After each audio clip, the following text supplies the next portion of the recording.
ये lyrics start हैं वशत का नाम वर्ल्ड कप फुटबॉल हम वेलकम कहते हैं वर्ल्ड कप फुटबॉल को ना तई वस्ता में सजें था डिश टीवी ये थाल डिश टीवी लगाया हुआ है सैटेलाइट को जब नेमगा चैनल बिकना कैच सैटेलाइट किस साइड पे है मैं अपने चैनल कैच करूं इंतज़ार कभी भी स्टार्ट मैच इंतज़ार कब मैच स्टार्ट होगा।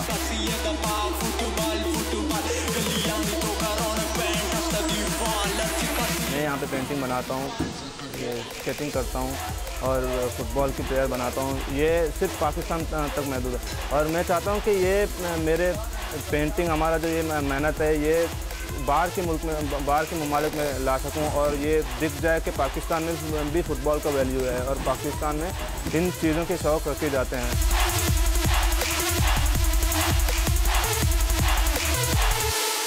हम एक ग्रुप के तहत मतलब ये सब कुछ करते हैं। हर ग्रुप का अलग अलग मतलब किरदार होता है। कुछ पेंटिंग में होते हैं, कुछ मतलब इलेक्ट्रिक के जो काम होते हैं जैसे स्क्रीन लगाना ये वो सब कुछ करना। तो अलग कैटेगरी के मतलब हम टीम बनाते हैं, कुछ झंडों में कुछ पेंटिंग में।